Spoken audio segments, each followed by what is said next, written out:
வணக்கம் நேர்களே, நான் உங்கள் ஆஸ்ட்ரோ பூர்ணா. இன்னைக்கு நாம பார்க்கக்கூடிய சிறப்பு பதிவு சனி பகவான் வக்ரத்தன்மை அடையக்கூடிய பலன்களை பற்றி பார்க்க போறோம். சனி பகவான் ஜூலை மாதம் 27ஆம் தேதி தன்னுடைய இயல்பு தன்மையிலிருந்து வக்ரத்தன்மை அடைகிறார். வக்ரத்தன்மை அப்படின்னா தன்னுடைய பாதையிலிருந்து ரிவர்ஸ்ல வர்றார். அதாவது ஒரு பாதம் நகர்ந்திருக்கிறாரு. மீன ராசியில இருக்கக்கூடிய அந்த சனி பகவான் அந்த பூரட்டாதி நட்சத்திரத்தை கடந்துட்டு இருக்கிறாரு அப்படின்னா அதுல இருந்து அப்படியே ரிவர்ஸ்ல அந்த பாதத்துல வரக்கூடிய ஒரு டைமாக இருக்கும்.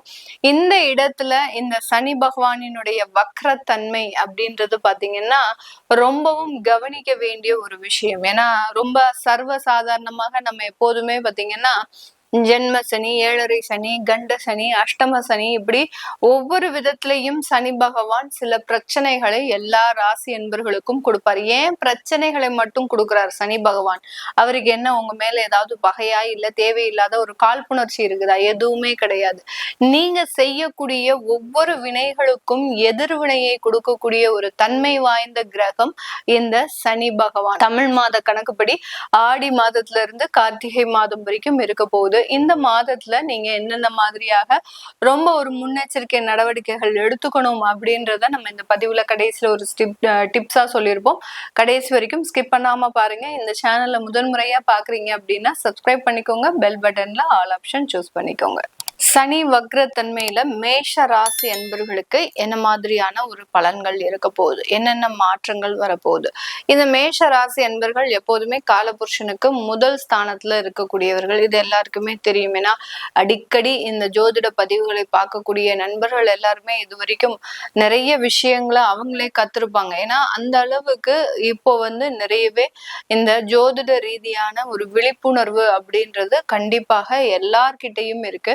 அதனால இந்த மேஷ ராசி என்பர்கள் காலபுருஷனுக்கு முதல் ஸ்தானத்துல இருக்கக்கூடிய ஒரு நபர்கள். எல்லா இடத்துலயும் சட்டுன்னு ஒரு கோபம் அப்படின்றது வந்துட்டு தான் இருக்கு.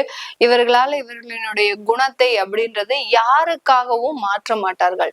எனக்கு அவன் பிடிக்கல அப்படின்னா பிடிக்கலதான், அதுக்காக எல்லார்கிட்டையும் ஒரு அமைதியா போகணும், ஒரு பொது இடத்துல நான் ரொம்ப அமைதியா இருக்கணும் அப்படின்னா அதெல்லாம் என்னால பண்ண முடியாது. அந்த மாதிரியாக ஒரு ஸ்ட்ரெயிட் ஃபார்வர்டான ஒரு குணத்தை உடையவர்கள் இந்த மேஷ ராசி என்பர்கள்.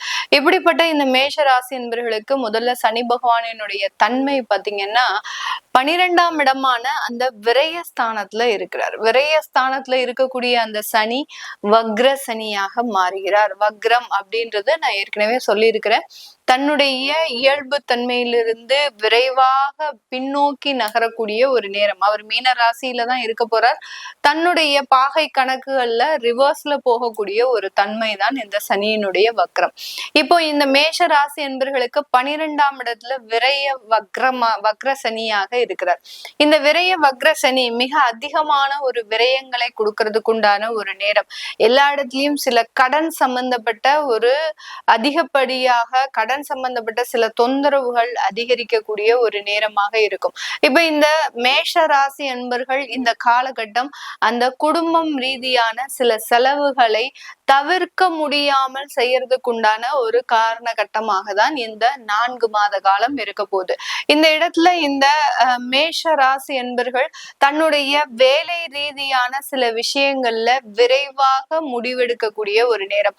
இப்போ இந்த மேஷ ராசி என்பர்களுக்கு இந்த சனி பகவான் எந்தெந்த இடத்துல நம்மளுக்கு பாசிட்டிவா கொடுக்க போறாரு அப்படின்னு பாத்தீங்கன்னா வேலை ரீதியான வளர்ச்சிகள்ல நிறைய ஒரு மாற்றத்தை கொடுக்க போறாரு. ஏன்னா வக்ர சனி அவருடைய 10ஆம் பார்வையாக உங்களுடைய 9ஆம் இடத்தை பார்க்கிறார், பாக்யஸ்தானத்தை பார்க்கிறார். பாக்யஸ்தானத்தை பார்க்கும் போது இதுவரைக்கும் வேலை இல்லாமல் தவிக்கக்கூடிய இந்த மேஷ ராசி என்பர்களுக்கு இந்த 4 மாதத்துல விரைவாக ஒரு வேலை ரீதியான ஒரு அமைப்புகள் அப்படின்றது கூடி வரக்கூடிய ஒரு நேரமாக இருக்க போது.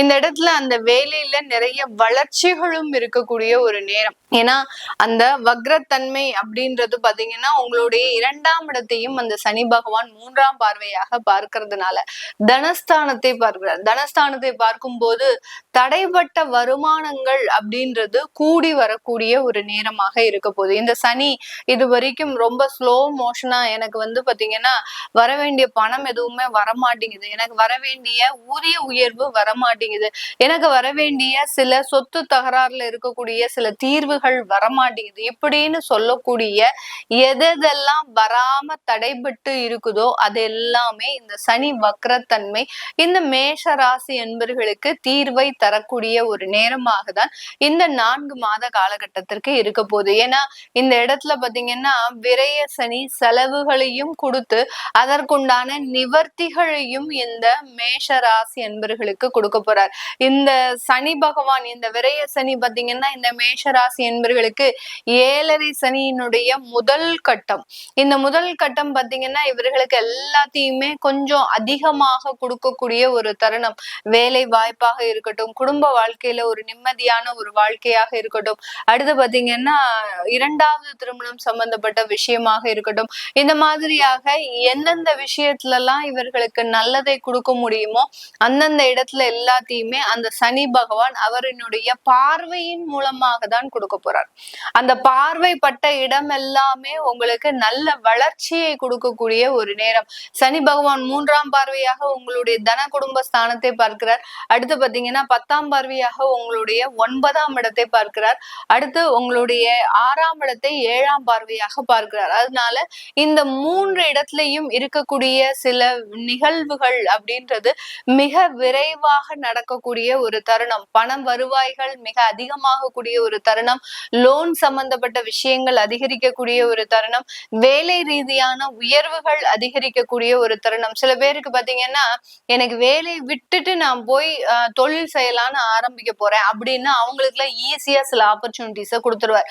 இந்த வக்ரத்தன்மை 4 மாதங்களுக்கு தான் இருக்க போது நேயர்களே.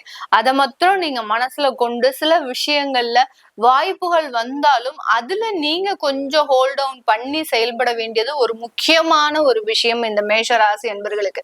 எனக்கு தான் எல்லா வாய்ப்பும் வருது, ஏன்னா மேஷராசி அன்பர்கள் எடுத்தோம் கௌத்தோன்னு முடிவு எடுத்துட்டு ஒரு உயரத்துல இருப்பாங்க, அங்கிருந்து கீழே வர்றதுக்கும் பயம். அடுத்து பாத்தீங்கன்னா அங்கிருந்து சில முடிவுகளை எடுக்கிறதுக்கும் பயப்படுவாங்க. அந்த மாதிரியான சில விஷயங்களை, அதாவது நுனிப்புள்ள ஆய்ந்த மாதிரி தான் சில விஷயங்களை இந்த மேஷராசி அன்பர்கள் செய்வாங்க.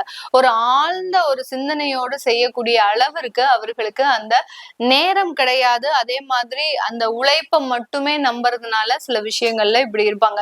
இப்படி இருக்கக்கூடிய காலகட்டத்துல நான் சொன்ன மாதிரி நீங்க தொழில் ஆரம்பிக்கணும் அப்படின்னு நினைச்சீங்க அப்படின்னா அதை செய்யக்கூடாது.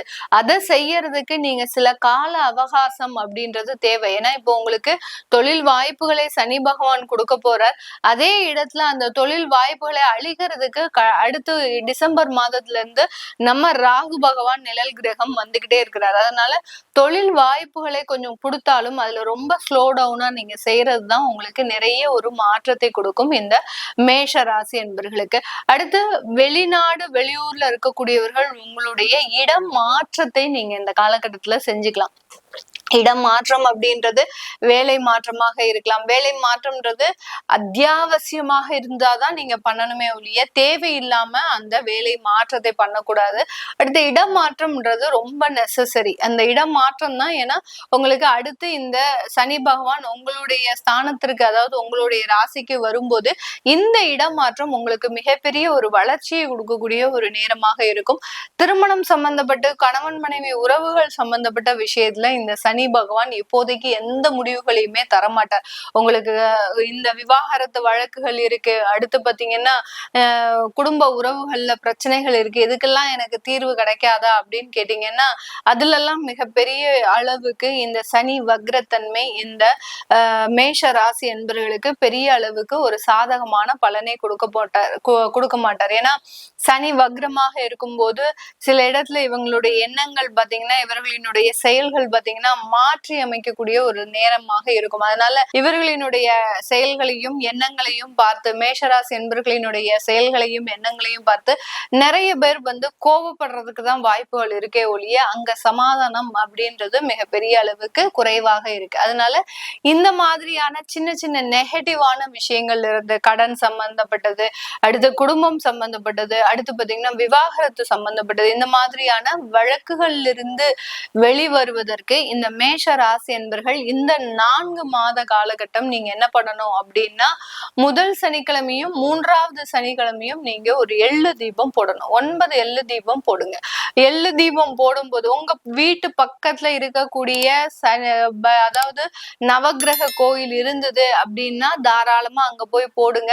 அப்படி இல்லாத பட்சத்துல துர்க்கை அம்மனுக்கு நீங்க போடலாம். துர்க்கை அம்மனுக்கு போய் எள்ளு தீபம் போடாதீங்க, நார்மலா நல்லெண்ணெய் தீபம் போடுங்க. நான் எள்ளு தீபம் சொல்லிட்டு வீட்டையே ரகலை பண்ணக்கூடாது. பண்ணிட்டீங்க அப்படின்னா சனி பகவான் அங்க அது மூலமாகவே இறங்க ஆரம்பிச்சிருவாரு அப்படின்னு தான் அர்த்தம். அதனால இதுல மாத்திரம் கொஞ்சம் கவனமாக இருந்து முதல் சனிக்கிழமை 3வது சனிக்கிழமை அப்படின்ற ஒரு கணக்கு வச்சு ஒரு 3 மாத காலத்திற்கு இந்த வக்ர தன்மை முடிகிற வரைக்கும் போடுங்க. ஆட்டோமேட்டிக்காக அவர் இயல்பு தன்மை வரும்போது இந்த மேஷ ராசி என்பர்களுக்கு இந்த 7.5 சனியினுடைய பாதிப்பு மிகப்பெரிய அளவுக்கு பாதிப்பை கொடுக்காமல் இருக்கிறதுக்கு உண்டான ஒரு சின்ன ஒரு டிப்ஸ் தான் நம்ம இப்ப சொல்லியிருக்கிறோம். அதுபோக உங்களுடைய ஜாதகத்துல சில திசாபுத்திகள்லாம் இருக்கும். இப்போ மேஷ ராசி என்பர்களுக்கு பாத்தீங்கன்னா குரு தசை, சனி தசை, இந்த மாதிரியான திசாபுத்திகள் இருக்கும்.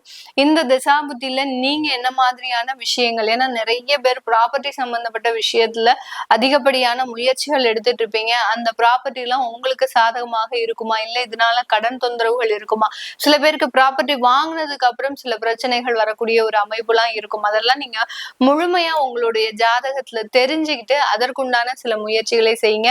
அப்படி பார்க்கணும் விருப்பப்படுறவங்க கீழே இருக்கிற நம்பருக்கு வாட்ஸ்அப்ல அப்பாயின்மெண்ட் வாங்கிட்டு நீங்க கன்சல்ட் பண்ணிக்கலாம். உங்களிடமிருந்து விடைபெறுவது உங்கள் ஆஸ்ட்ரோ பூர்ணா. நன்றி, வணக்கம்.